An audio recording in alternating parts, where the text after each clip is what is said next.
So I'm going to tell you our story real quick. So a couple years ago, life was good. I was divorced, but life was good. I was working on the house and I was cooking with my mom and hanging out with my son, shooting airsoft and vacations with my daughter and watching Matt play lacrosse, going turkey hunting with my dad and doing my primary calling in church. And then I got a text and it said, "I enjoy your comments and sense of humor in Facebook." And I was like, how should I respond to that? "Hi, Vicki. Thanks." I didn't think anything of it. 2 weeks later, I get another one. "Want to give me some travel advice?" And from there, I started looking and I thought, this lady has a really happy smile and she's obviously has a great relationship with her kids. And we started texting back and forth. And I thought, there's something to this lady. She's cool. She's a nurse. She's obviously accomplished. She's got a good education. And she shared some of her background. She was funny.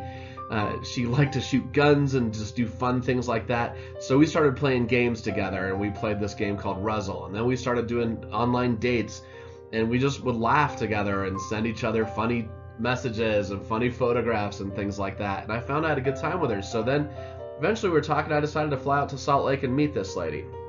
And we had so much fun.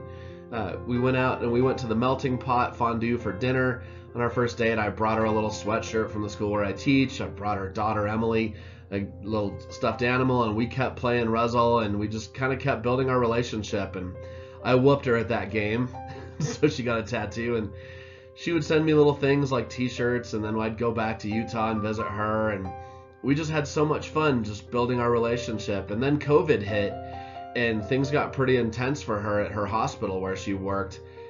And so she actually ended up sending her daughter Emily out to Colorado to live here for a while because of COVID. And so Emily had asthma and I do too, so to keep her safe, she came out here. And then her daughter Allison came out for a while, so I got to meet them, and that was cool. Then eventually Vicki flew out to Colorado to visit and just kind of see what it was like. And we had so much fun when she came out to visit. And then we just kind of kept sending messages back and forth and being silly with each other and getting to know each other as the months and years passed. And well, not years, but months passed. And we're just funny and having a good time. And then she came out, like I said, to Colorado. She got to meet the kids. We had to do it socially distanced. And then as we developed our relationship, eventually we started talking about marriage. And so I started fixing up my house in Colorado, getting it ready to sell, because the plan was for me to move to Utah and for us to continue dating over there. But then things got hard for her, and her ex-husband got weird, and just things got tough. So we decided to switch, and so she moved to Colorado. So we loaded up all of her stuff, filled a bunch of dumpsters and things like that, and she sent her dog out in advance while her house was being sold, and my dogs loved her dog. And then she moved out here, and she and Emily had their own place to stay, and we just had so much fun. And we enjoyed like dating and hanging out, the three of us together, and going and playing mini golf and going to dinner and things like that, and going to boondocks and doing ropes courses and bowling. And she got to meet my kids a little bit more, and my kids really embraced her and had fun together. And we would do little celebrations and dinners together and stuff. And Vicki and I got to just continue dating and courting and having fun out here. And I got to cook for her and she cooks for me, and she loves the dogs, and we've just built this relationship. So eventually I ended up proposing to her. I took her on a hot air balloon ride and took her to the Cave of the Winds, and proposed to her inside of an avocado ring, which she loved her ring, which made me super happy.